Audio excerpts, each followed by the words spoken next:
The crystal chandeliers were blinding. The champagne was chilled. And the applause was deafening. My father, Brian, stood at the head of the banquet table, holding a microphone like it was a scepter. This was supposed to be a vow renewal ceremony, a celebration of 30 years of marriage. Instead, it felt like a coronation for their ego. I stood next to my husband, Brandon, trying to keep my smile plastered on, trying to play the role of the dutiful daughter one last time. But then, my father's gaze shifted. He didn't look at my mother. He looked directly at Brandon, and then he looked at my sister, Isabella, who was preening in a cream-colored gown that looked suspiciously like a wedding dress. "You know," my father said, his voice booming through the speakers, a jovial chuckle rumbling in his chest. "We are all so happy to have Brandon in the family. But sometimes I wonder, if only you had met Isabella first. Just imagine. The genetics would have been perfect." The room went silent for a heartbeat. And then a ripple of nervous laughter spread through the crowd. My mother beamed, nodding as if this was a charming compliment. Isabella giggled, touching her hair, looking at Brandon with hungry eyes. I froze. The blood drained from my face, leaving me cold and hollow. It wasn't a joke. It was an erasure. In one sentence, my father had dismissed my marriage, my worth, and my existence, replacing me with the fantasy of his golden child. I didn't cry. I didn't run away. I looked at Brandon.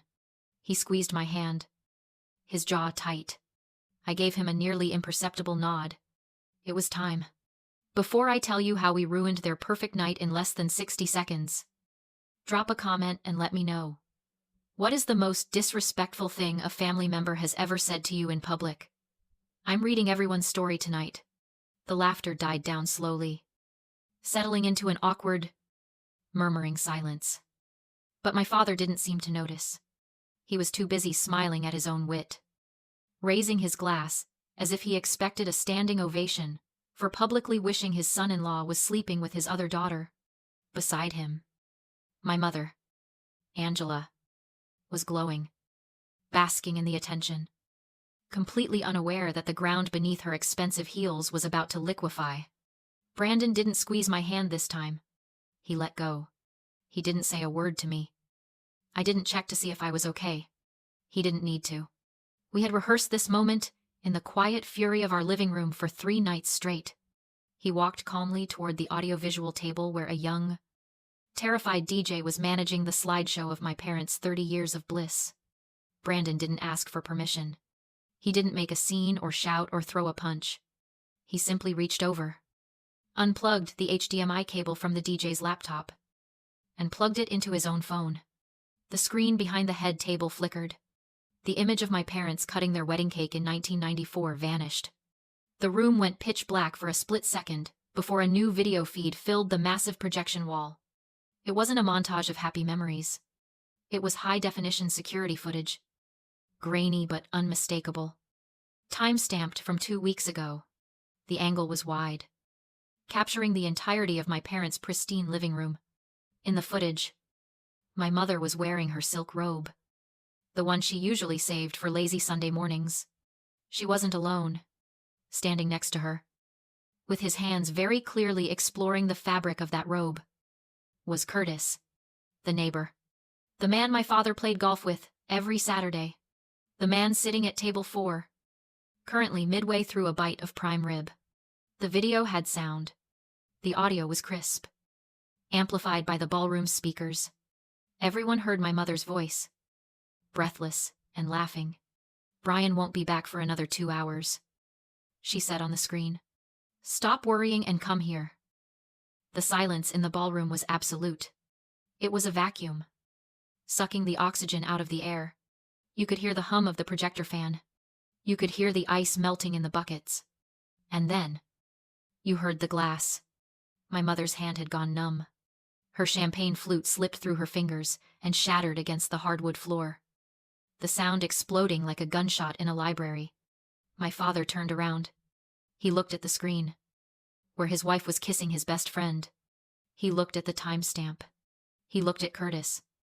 whose face had drained of all color, leaving him looking like a wax figure melting under the heat. Then he looked at Brandon.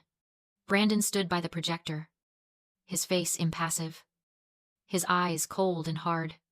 He picked up the microphone the DJ had abandoned. He didn't shout. He didn't scream. He spoke with the casual, conversational tone of someone ordering coffee. "Brian," Brandon said, his voice echoing off the vaulted ceilings. "You just said you wished I had married Isabella? Honestly, you should probably wish your wife wasn't sleeping with Curtis first." He dropped the microphone on the table. It landed with a dull thud that felt like a gavel striking a block. Judgment delivered. Isabella let out a small, strangled gasp, her hands flying to her mouth. My mother was frozen, staring at the shattered glass at her feet, as if trying to piece it back together with her mind. My father was turning a dangerous shade of purple, his mouth opening and closing. No sound coming out. Brandon walked back to me, took my hand, and we turned our backs on them. We didn't run. We walked. We walked past the stunned guests, past the frozen waiters, past the ruins of their 30-year lie. The heavy oak doors of the country club swung shut behind us, muting the sudden eruption of shouting that began inside. We stepped out into the cool night air, and for the first time in my life, the silence wasn't oppressive. It was the sound of freedom. The drive home was quiet. The only sound, the hum of tires on asphalt and the occasional passing car. My adrenaline was fading, replaced by a deep, bone-weary exhaustion. I leaned my head against the cool glass of the window, watching the city lights blur past. I knew what people would say.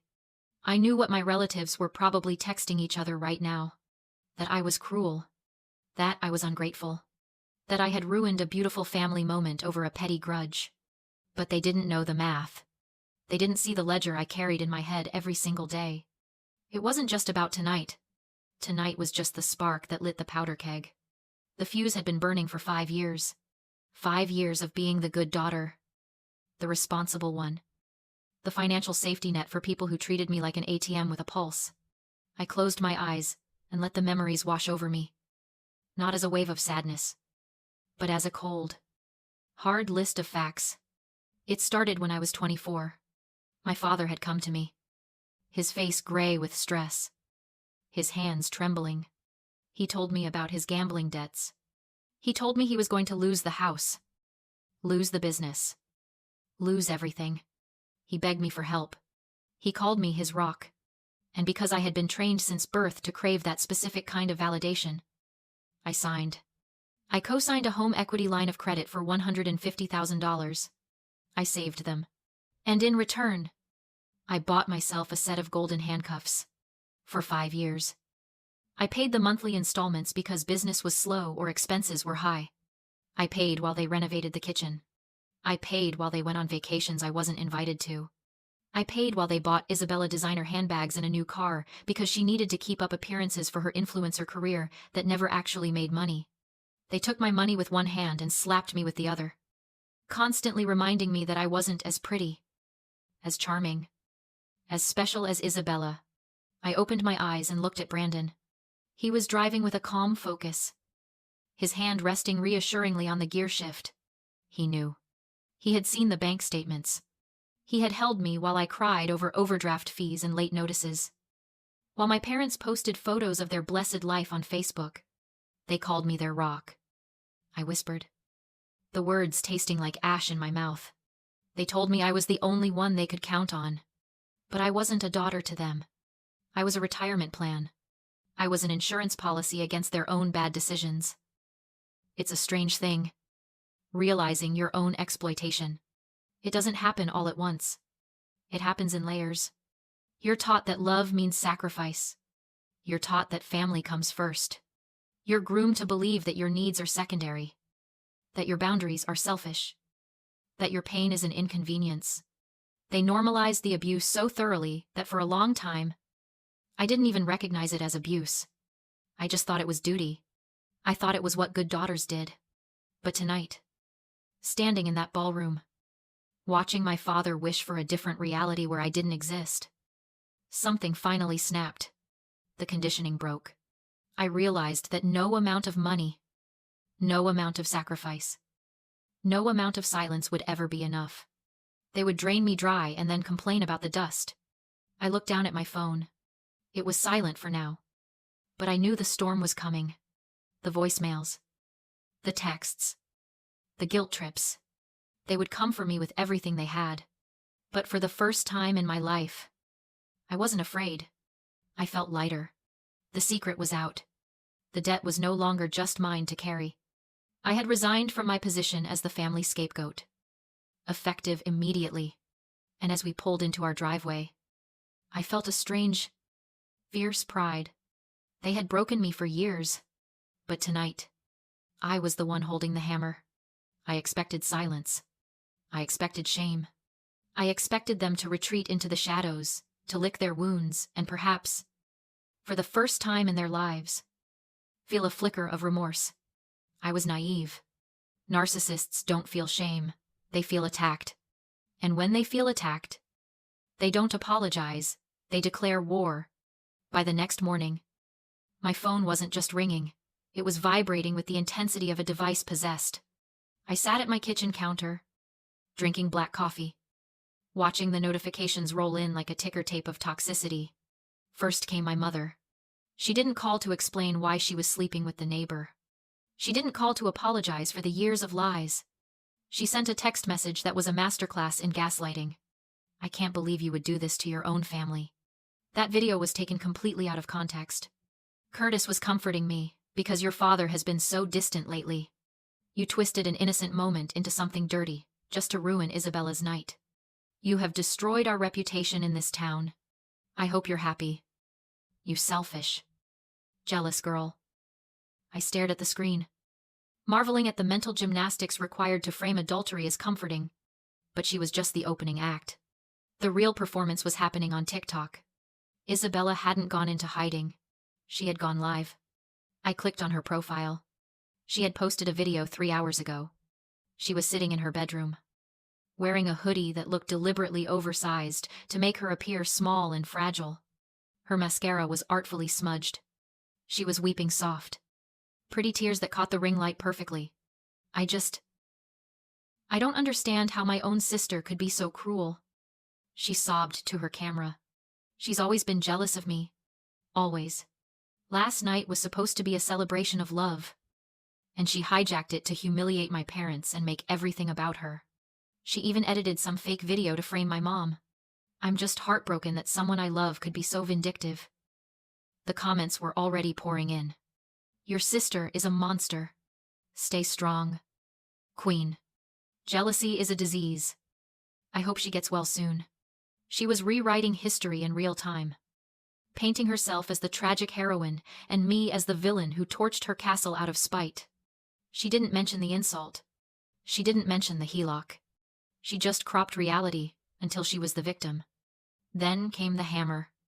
A voicemail from my father appeared at noon. I didn't want to listen to it. But Brandon pressed play. His face grim. Brian's voice filled the kitchen, slurred and heavy with rage. You think you're smart.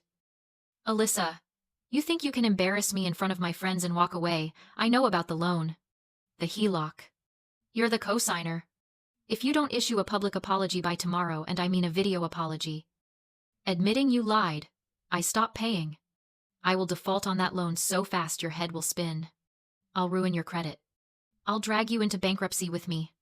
You fix this, or I burn your financial future to the ground. The message ended with a click. I looked at Brandon. The air in the kitchen felt charged. Electric. They weren't sorry. They were escalating. They were willing to destroy my credit, my reputation, and my sanity to protect their delusions. They really believe they're the victims, Brandon said, his voice quiet. No, I replied, feeling a cold, steely calm settle over me. They know they're not.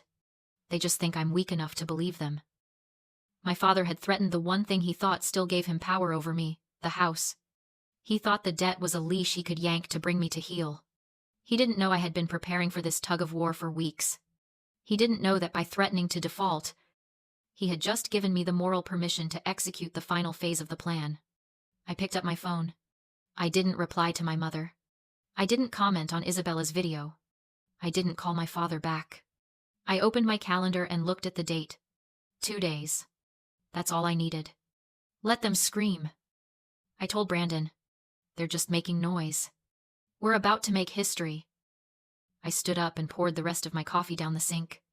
The mourning period was over. It was time to go to work. 2 days later, the summons came. It wasn't a request. It was a command disguised as a crisis. My mother called, her voice trembling with a performance-ready hysteria. Come over. Now. Your father is packing his bags. We're getting a divorce. And we need to settle the house before the lawyers freeze everything. I didn't argue. I didn't ask questions. I just looked at Brandon, grabbed my purse, and drove to the house that had been my prison for 18 years. The atmosphere inside was suffocating. My father, Brian, was pacing the living room like a caged tiger, his face flushed with bourbon and rage.